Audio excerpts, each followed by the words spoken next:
The flight to New York leaves in 3 hours. I do not want any mistakes. Carter Vance buttoned his dark suit jacket in front of the mirror in the grand entrance hall of his sprawling Bel Air estate. He did not look at his mother when he said those words. Nor did he look at Emily, the young employee in the light blue uniform, who stood silently a few steps away from the empty wheelchair. The Los Angeles mansion was a monument to Carter's immense success. It featured pristine white walls, bulletproof glass, and absolute silence, acting as a sterile fortress designed to maintain control over everything, especially the disease that was steadily devouring Mrs. Teresa's fading mind. Sitting on the living room sofa, staring blankly at an invisible point on the wall, Teresa wore a pale yellow blouse that had been perfectly ironed. Carter paid an absolute fortune every single week to a team of 3 elite specialists, a private neurologist and a strict nutritionist, just so his mother would live exactly like this. Clean, heavily medicated, completely quiet, and undeniably safe. Dr. Robert is arriving at 5 o'clock to measure her blood pressure, Carter stated coldly, adjusting the heavy luxury watch on his wrist. The strict dietary plan is on the kitchen whiteboard. Unsalted vegetable puree at 1 o'clock, liquid supplement at 4 o'clock. If she gets agitated, give her the blue pill. If she does not calm down, call the paramedics. Is that understood, Emily? Yes, Mr. Vance. Everything is perfectly clear, the young woman replied immediately, lowering her gaze to the marble floor. Carter simply did not trust her. Emily had only been working in the massive house for 1 month, taking over after the sudden departure of 3 highly trained nurses who constantly complained about Teresa's severe hostility. Emily was not even a registered nurse. She was actually the night shift cleaner who had desperately asked to cover the extra daytime hours to earn more wages. Carter had accepted out of sheer desperation, but something about the young woman's gentle attitude bothered him deeply. She was far too soft, far too close. Sometimes he even heard her humming while she cleaned. In that cold house, there was absolutely no reason to sing. I am leaving now. I will return on Friday. Carter did not even step closer to say goodbye to his sick mother. He knew perfectly well that Teresa would not recognize him anyway. For many long months, she had only seen him as a random stranger in a dark suit, or even worse, just another clinical doctor. He shut the heavy main door with a sharp slam that loudly echoed across the entire first floor. Outside in the wide driveway, his loyal driver waited with the rear door of the black luxury sport utility vehicle wide open. "To the airport, Mr. Vance?" the driver asked politely. "No. Drive around the massive block, park in the service alley behind the property, and turn off the engine entirely." The driver looked at him through the rearview mirror, clearly confused by the strange order, but simply nodded without asking any questions. In the quiet back seat, Carter opened the security camera application on his phone. The screen was completely black. He himself had deliberately deactivated the expensive cameras that very morning. If he truly wanted to catch Millie in a glaring act of medical negligence, he could not let her see the red blinking light of the security system. He wanted her to feel completely free, totally unmonitored, and completely unpunished. He was utterly convinced that the young woman was ignoring the strict medical schedules. He had noticed small, infuriating things over the past few days. There was the blue pill left entirely intact in the daily pill box, a decorative cushion slightly out of place, and the large television tuned to an old classic music channel, instead of the grim financial news network that he habitually left running. Someone in his house was breaking his rules, and Carter Vance absolutely never allowed anyone to break his rules. 60 minutes slowly passed by. The heavy silence inside the parked vehicle in the dark alley was nearly asphyxiating. Carter looked at his expensive watch. It was exactly 1 o'clock in the afternoon, the precise hour for the unsalted vegetable puree. "Wait for me right here. Do not start the car until I explicitly tell you to," he ordered quietly, opening the heavy door with extreme care. He walked cautiously toward the rear service door with his leather briefcase securely in his hand, his expensive leather shoes stepping very slowly on the concrete to avoid making any sound whatsoever. He quietly pulled out his master key. The secure lock turned with an almost imperceptible click. Carter pushed the heavy door and silently entered through the spacious laundry area. He was finally inside. The trap had successfully closed. He advanced silently down the long corridor leading to the main kitchen. Everything was mostly dark, the thick blinds tightly shut to protect the expensive furniture from the bright California sun. But something suddenly stopped him dead in his tracks before he even reached the doorway. Carter slowly raised his head. His nostrils flared wildly in the dim light. In his pristine house, the air always smelled like clinical disinfectant, freshly ironed linens, and the expensive essential oil diffusers prescribed by the therapist. But right now, the air felt incredibly thick. It smelled powerfully of hot grease, baked dough, and strong Italian spices. It smelled like pure, concentrated poison for his fragile mother's weak arteries. Carter's pulse skyrocketed instantly. Pure rage rose up his neck like a burning flame. Greasy food. The lowly cleaner had actually brought incredibly greasy food inside his sterile house. The doctors had been extremely clear about this exact danger. Mrs. Teresa's heart was far too weak. Her digestive system barely tolerated thin liquids, and NC excess sodium could easily trigger a fatal hypertensive crisis. He gripped the thick handle of his expensive briefcase until his knuckles turned completely white. Simply firing her was no longer going to be enough. He was going to ruthlessly sue her. He was going to guarantee that Emily Bates would never secure another job in this entire city. He kept advancing down the main corridor, which seamlessly connected the large kitchen to the grand dining room decorated with dark wood. The overwhelming smell of melted cheese and spicy pepperoni grew increasingly intense, feeling almost offensive amidst the cold minimalist decoration and the expensive abstract paintings hanging on the walls. Suddenly, a totally unexpected sound violently tore through the sepulchral silence of the vast mansion. Carter completely froze just 1 meter away from the dining room door, instinctively holding his breath. It was indeed a voice, but it was not Emily's voice desperately apologizing or speaking on her mobile phone. It was a laugh, a loud, vibrant, and incredibly deep laugh. It was a joyous sound that completely chilled the blood in his veins, not out of fear, but out of absolute, staggering disbelief. It had been exactly 5 years, ever since the tragic death of his father and the brutal advancement of the cruel Alzheimer's disease, since that specific laugh had echoed through the lonely walls of this house. It was his mother's authentic laugh.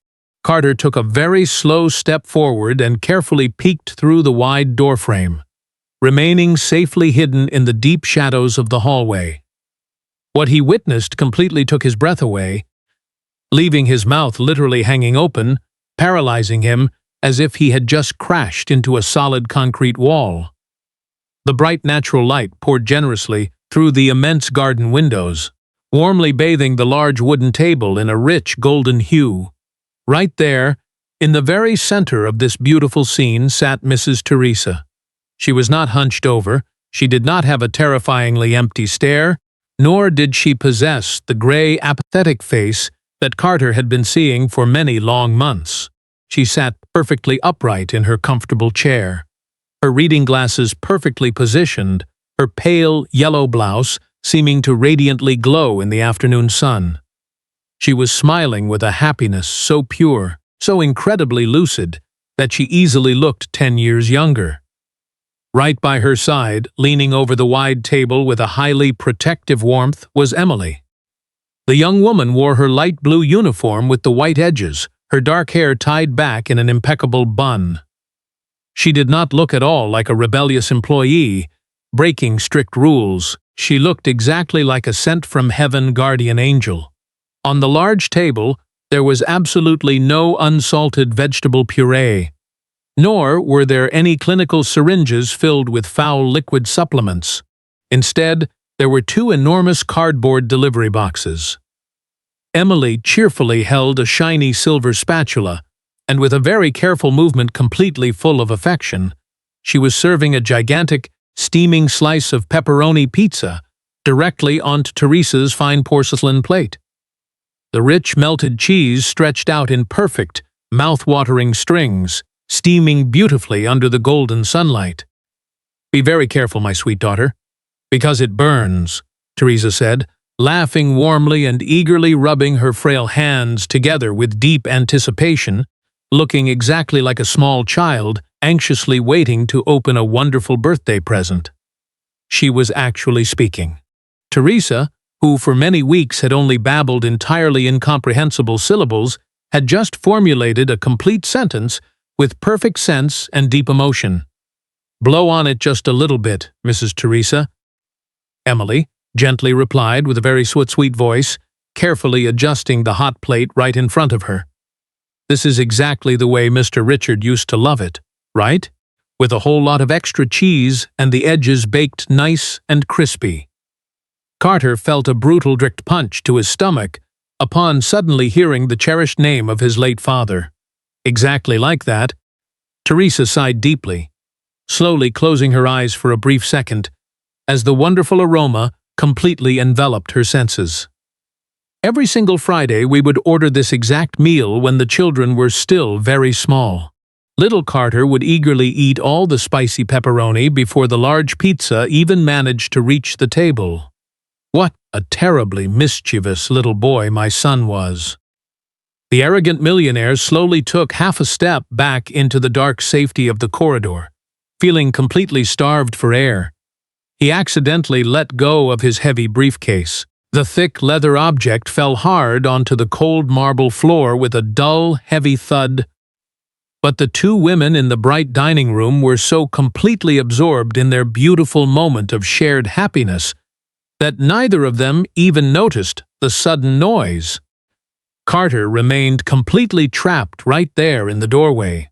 He deeply wanted to run inside screaming, aggressively invoking the strict warnings of the expensive cardiologist, loudly preaching about the dangers of sodium, the risks of high cholesterol, the million-dollar lawsuits, and the immediate termination of employment, but his body simply refused to move.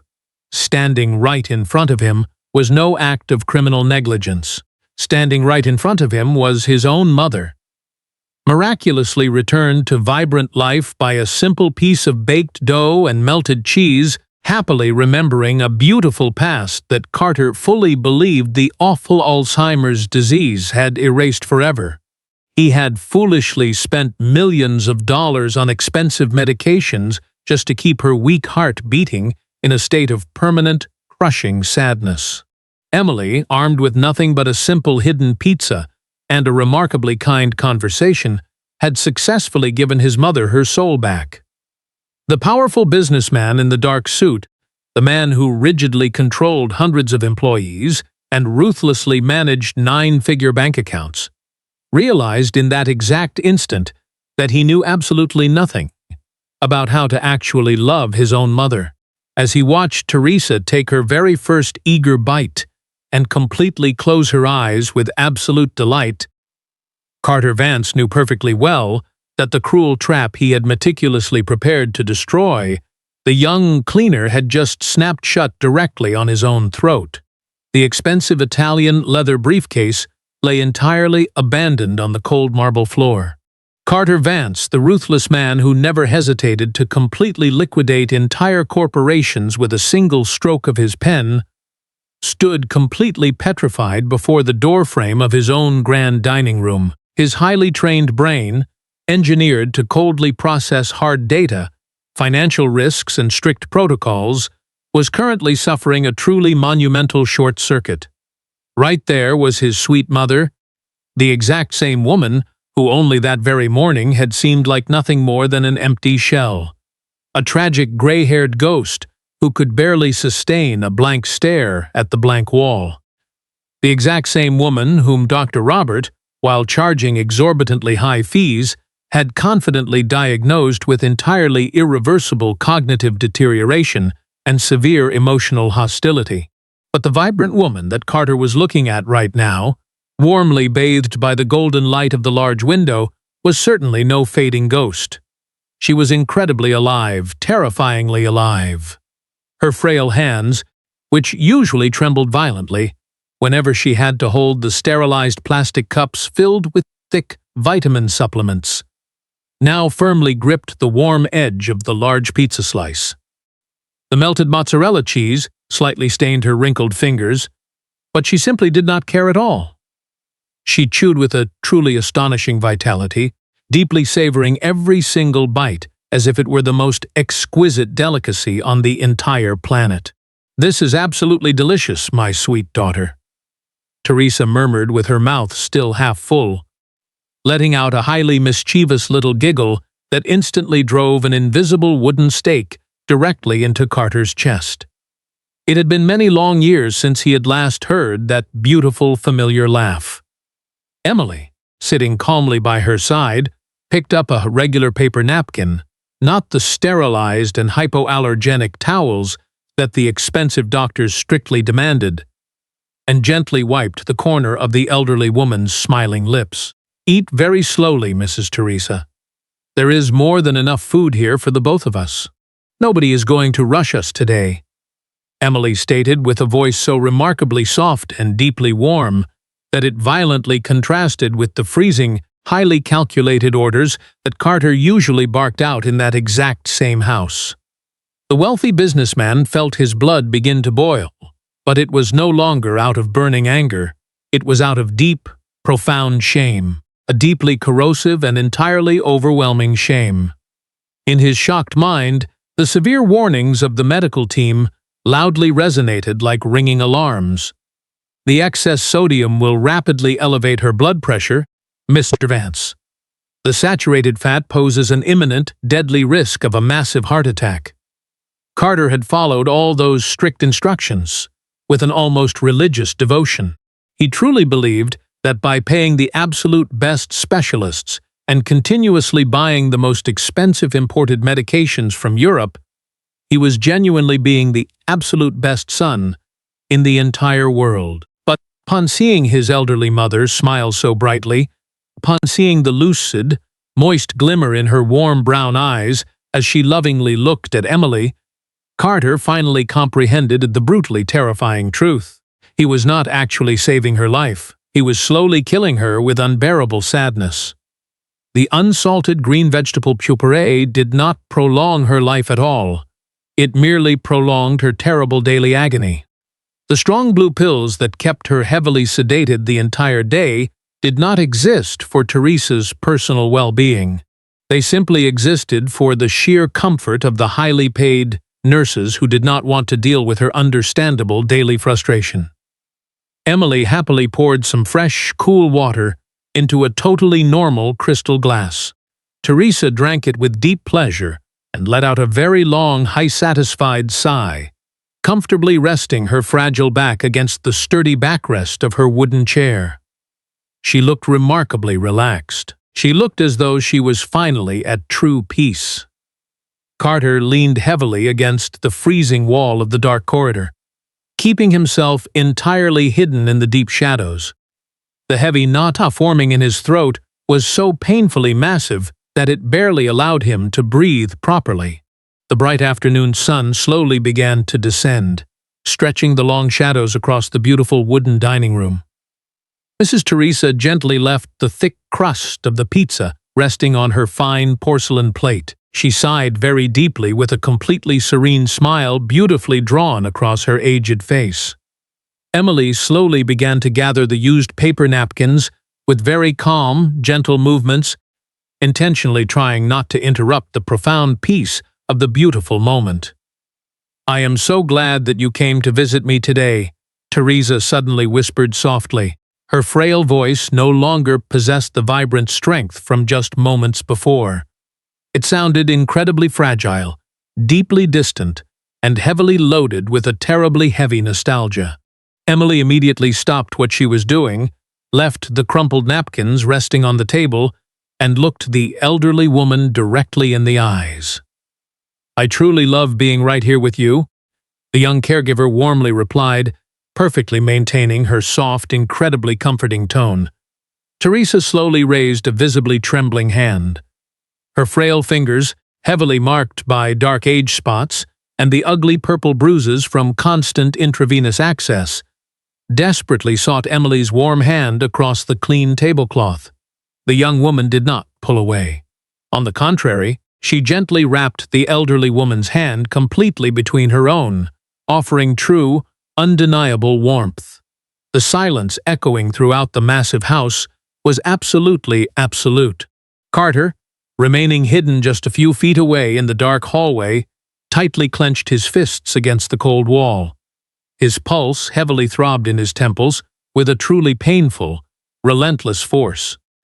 "I was so incredibly afraid that you were not going to come today," Teresa continued softly, and suddenly her tired eyes completely filled with warm tears. They were certainly not tears born from physical pain, but rather from a deep wound of the soul that the terrible Alzheimer's disease had simply not been able to erase. "I knew perfectly well that today was your free day from the university, but I was so terrified that you would much rather go out with your young friends than come here to see this boring old woman." Emily swallowed very hard. Her slender back tensed almost imperceptibly. Carter, standing in the cold darkness, deeply furrowed his brow in pure confusion. The university.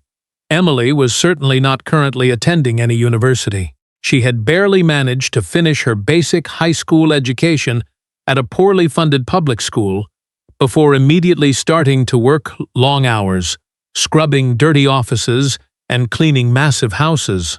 "I would absolutely never be too busy to come and see you," Emily finally said, her soft voice trembling for a tiny fraction of a second before quickly stabilizing itself. Teresa tightly squeezed the young woman's hand with even more strength. A single solitary tear slowly slid down her deeply wrinkled cheek, beautifully shining under the golden afternoon sunlight. "I missed you so incredibly much, Penelope." That specific name dropped into the quiet dining room like a massive, incredibly heavy bomb. Out in the dark corridor, Carter entirely stopped breathing. His weak knees instantly failed him. He frantically had to lean his entire body weight against the cold marble wall just to prevent himself from completely collapsing onto the floor. He quickly brought both of his shaking hands up to his mouth to completely muffle a loud scream of pure, unadulterated pain that aggressively threatened to tear right through his throat. Penelope. Penelope was his beloved younger sister. She had tragically passed away in a horrific car accident exactly 22 years ago, back when she was still a bright university student. The sudden death of Penelope had completely destroyed the Vance family. It had permanently extinguished the bright light in Teresa's warm eyes and had systematically transformed Carter into the deeply cold, workaholic man obsessed with total control that he sadly was today. The extremely strict rules established by Mrs. Teresa's expensive neurologists dictated an absolutely unbreakable protocol for these specific, highly delicate situations. Reality orientation therapy. The strict doctors had been entirely adamant about this rule. If Teresa ever mentioned Penelope, they had to correct her immediately. They had to tell her, looking straight into her eyes, that Penelope was dead, that she had tragically passed away decades ago, and that she was currently suffering from a severe episode of mental confusion. Carter had personally watched the highly paid nurses do exactly this. He had witnessed how, upon strictly applying that cursed medical protocol, his mother's frail eyes would instantly fill with pure, unadulterated terror. He had watched Teresa brutally relive the lacerating pain of completely losing her beloved daughter for the very first time over and over again, crying out with loud screams, aggressively hitting herself on the chest, until the absolute despair forced the doctors to quickly inject a powerful sedative just to knock her out. That was the supposedly correct medical procedure. That was exactly what his massive amount of money actively paid for. From the dark shadows, with his eyes completely flooded by burning tears, Carter closely watched Emily. He fully expected the young cleaner to do exactly what she had been ordered to do. He fully expected her to brutally break the magical spell, to tell the elderly woman that she was deeply confused, that she was definitely not Penelope, and that Penelope was currently buried in a cold cemetery. But Emily Bates was certainly not a cold, unfeeling doctor. She was a remarkably kind woman, with an immensely huge heart, who truly understood the deep meaning of pure compassion. Far more than any highly paid specialist wearing a pristine white coat ever could. Emily looked deeply into the elderly woman's pleading eyes, instantly seeing the rising terror, the terrifying fear of complete loneliness, and the awful fear of losing her daughter all over again. Once again, the young cleaner did not hesitate for a single second. She gently tilted her head, pulled her chair slightly closer, and softly stroked the woman's gray hair with an absolutely infinite, boundless tenderness. "I also missed you so incredibly much, Mom," Emily softly replied, her sweet voice visibly breaking with deep emotion, fully accepting the difficult role, willingly sacrificing the harsh clinical truth, just to protect the thoroughly shattered heart of the elderly woman. "I am already right here with you. I am absolutely not going anywhere else." Teresa completely closed her eyes and let out a truly monumental sigh of profound relief. She gently lifted Emily's warm hand to her own face and softly kissed it. "You are my only beautiful daughter. My highly precious daughter," Teresa cried softly, beautifully smiling through her falling tears, finally releasing many long years of heavily accumulated anguish. "Promise me that you will not leave me alone today. Promise me that you will stay here for dinner. Your father will be arriving from work very soon, and your busy older brother will be here too." Upon suddenly mentioning Carter, the tone of Teresa's voice drastically changed. It instantly became much heavier, heavily loaded with a deeply profound worry that felt sharp enough to cut the air. "Carter simply works way too, Penelope," Teresa whispered quietly, looking at Emily with deep intensity, as if she were deeply trusting her with her greatest, most hidden secret. "He foolishly thinks that I do not notice anything. He truly believes that just because I am very sick, I cannot see what is happening, but I see everything. He is so incredibly tired, so deeply lonely, and he has his heart completely locked away with a heavy key, exactly like your father did. It deeply hurts my fragile soul to see him living like this. He constantly buys all these expensive medicines. He continuously brings all these strange, cold people into our home, all because he is absolutely terrified of being left alone. He foolishly thinks that his massive wealth can actually buy more time, but money absolutely does not hug you, my sweet daughter. Cold money never tells you good morning." In the darkness of the quiet corridor, the massive iron wall that Carter Vance had meticulously built around himself for 20 long years completely crumbled to the floor. The hot tears that he had absolutely never permitted anyone to see, the tears that he had fiercely refused to shed even at his own father's tragic funeral, rapidly began to fall down his face completely out of control. He bit his lower lip with so much immense force that he easily tasted the sharp metallic flavor of fresh blood, desperately trying to muffle the heavy sobs that violently shook his broad chest. Right there he was, the great millionaire, the absolute genius of the business world who arrogantly believed he had the entire globe right at his feet. He was hiding exactly like a cowardly thief inside his very own home, intensely listening to his sick mother, whose brain was heavily devastated by Alzheimer's, perfectly understand his own pathetic misery and deep loneliness, far better than he himself had ever managed to understand it. Teresa was most certainly not crazy. Teresa was completely trapped, and he was unfortunately her cruelest jailer. "He truly has a very good heart, Mom," Emily gently replied, softly wiping away her very own tears with the back of her free hand, actively defending the exact same arrogant man who had treated her with nothing but glacial contempt that very same morning. Carter truly loves you so much. It is just that sometimes broken people forget exactly how to show it. Sometimes terrible fear makes us act in a horrible way that is not truly who we are deep down. I know, Penelope. I truly know, Teresa sighed heavily, slowly closing her tired eyes, feeling suddenly exhausted by the massive emotional avalanche.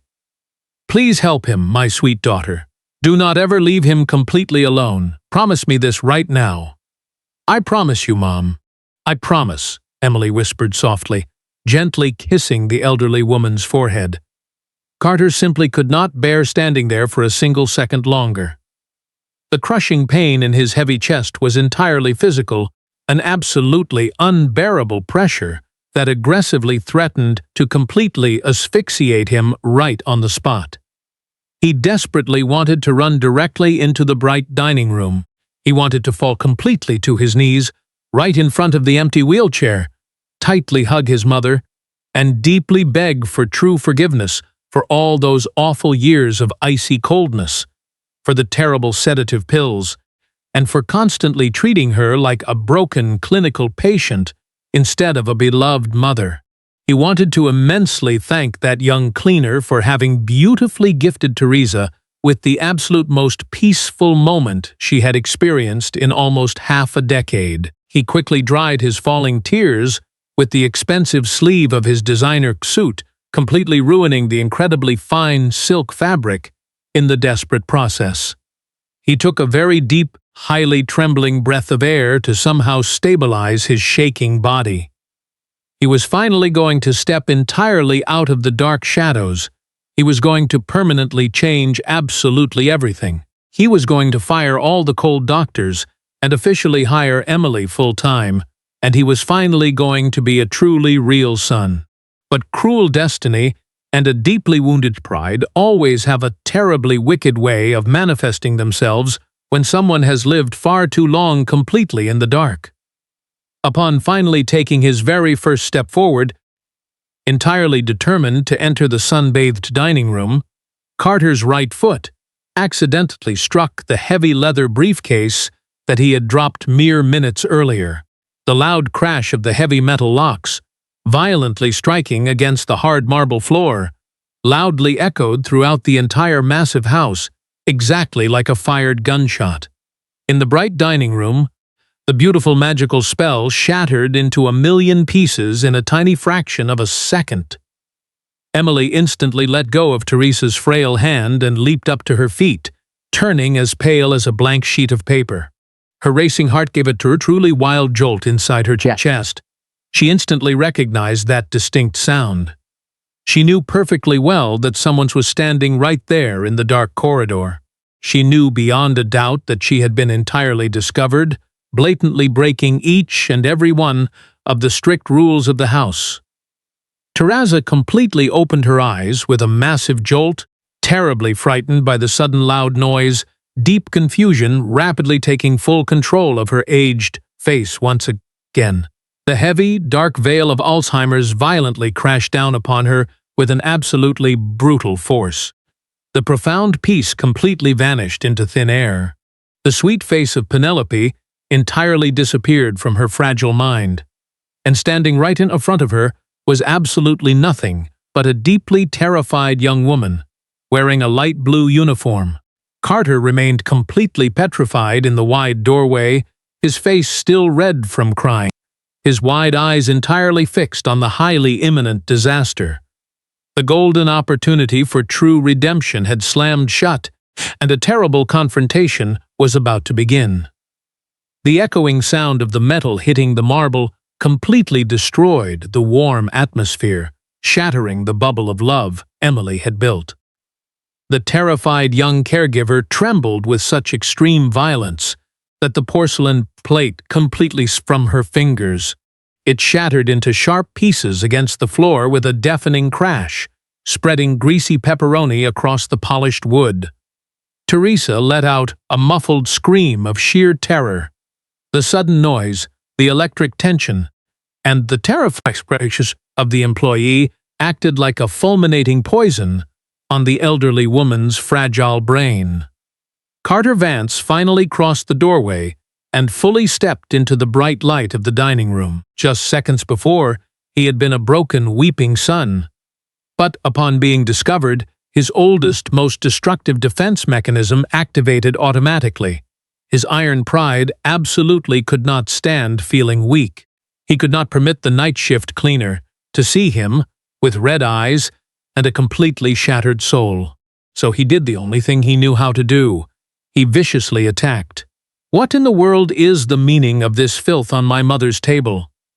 Carter roared, his deep, highly authoritative voice making the large windows visibly shake. Emily backed away, unknowingly stepping on the broken porcelain. Her brown eyes were wide open, completely full of terrified tears. She perfectly knew the ruthless man standing before her. Carter Vance was an implacable, highly vindictive businessman capable of entirely destroying a person's life with one single angry phone call. "Mr. Vance, please, I can explain everything to you," Emily stuttered with a completely broken voice, tightly clasping her shaking hands together. "Shut your mouth right now," Carter barked, quickly taking 2 rapid strides until he was less than 1 meter away from her. "Are you completely stupid? Or did you simply decide to ignore the strict medical orders I explicitly gave you just 2 hours ago?" He pointed an accusing finger at the greasy cardboard boxes resting on the expensive imported tablecloth.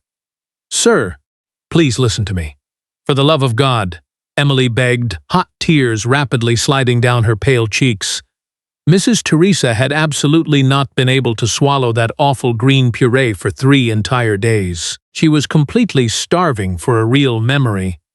The sheer truth in Emily's honest words hit Carter right in the chest like a heavy sledgehammer, because he himself had just witnessed the undeniable proof. But his wounded ego was a truly untamable monster. Admitting the cleaner was right meant fully accepting that he had essentially tortured his own mother for many months under the totally false shield of medical science. Since when does your cheap public school diploma give you the right to dangerously diagnose my sick mother? Carter mocked with a highly cruel, dry laugh, completely devoid of any humanity. "You are heavily risking her fragile life with this dangerous sodium." Teresa, completely huddled in her chair, began to sob silently, tightly covering her aged ears to block the awful yelling. "What did you actually want to do, Emily? Did you secretly want to kill her so you would not have to clean up after her anymore?" Carter cruelly accused, backing the terrified girl against the heavy wooden table. Emily gasped for air, deeply heartbroken by the wicked accusation. "No, please, I truly love her," Emily cried out, desperately shaking her head. "She called me by her deceased daughter's name, Mr. Vance." She was finally at peace. Hearing Penelope's name was the absolute final straw for Carter's fragile ego. "My sister has been dead for 22 years," Carter roared, violently slamming his fist on the table. "You are entirely fired, and I will personally make sure my expensive lawyers ruthlessly sue you for attempted murder and medical negligence." Emily felt the solid floor completely vanish beneath her feet. If she was sued, she would definitely lose the ability to feed her 2 younger siblings. She fell straight to her knees, directly onto the greasy pizza remains, and the broken glass, completely ignoring a sharp piece of porcelain that deeply cut her leg. "Mr. Vance, I beg you, do not sue me," Emily cried from the floor, entirely humiliating herself before his crushing power. "I have 2 small siblings who desperately depend on my small salary. My only intention was to give your mother the true love that nobody in this cold house gives her." Carter's eyes filled with blind rage. He was about to destroy her completely, but then an incredibly loud, highly grating metallic sound violently cut through the tension. Mrs. Teresa, the frail woman diagnosed with severe muscular weakness, was tightly gripping the armrests of her chair, her knuckles completely white from the colossal effort. Ignoring the deep pain and her rusty joints, Teresa slowly stood up on her own 2 feet. "Mom, do not stand up, you will fall!" Carter yelled, suddenly terrified, reaching out to catch her. "Do not touch me!" Teresa screamed with the incredibly firm, highly authoritative voice of the strong matriarch she had once been. She took slow, agonizing steps and deliberately planted her fragile body directly between the furious millionaire and the weeping young woman on the floor. She became a fragile human shield, fiercely determined to protect the only person who had treated her with real love. "You do not protect me. You keep me as a prisoner in this sterile jail," Teresa shouted at Carter, her eyes burning with undeniable clarity. "You let those cold men tie me down, but this sweet girl is the only one who looks me in the eyes. If you throw this good girl out, then you must open the door for me too, because I would much rather die of hunger on the cold street next to someone who actually hugs me than live 100 years in this beautiful crystal prison with you."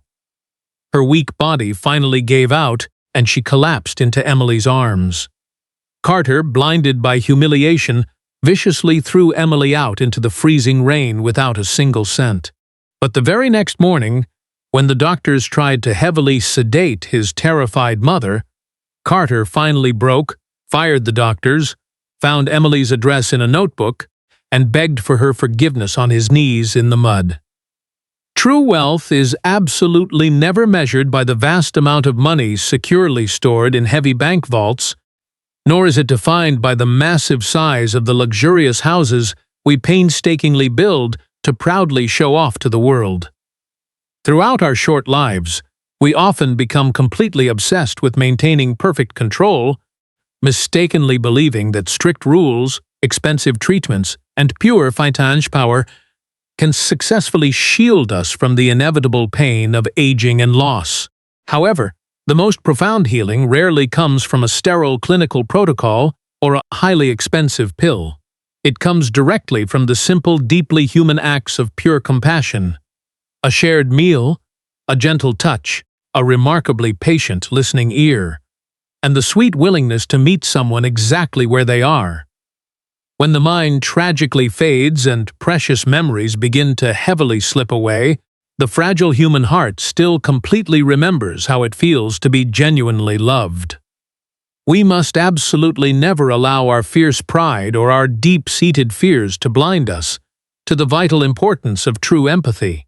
We must actively choose to offer warmth instead of cold isolation, fully realizing that a single moment of genuine connection is vastly more valuable than a lifetime of empty, lonely perfection.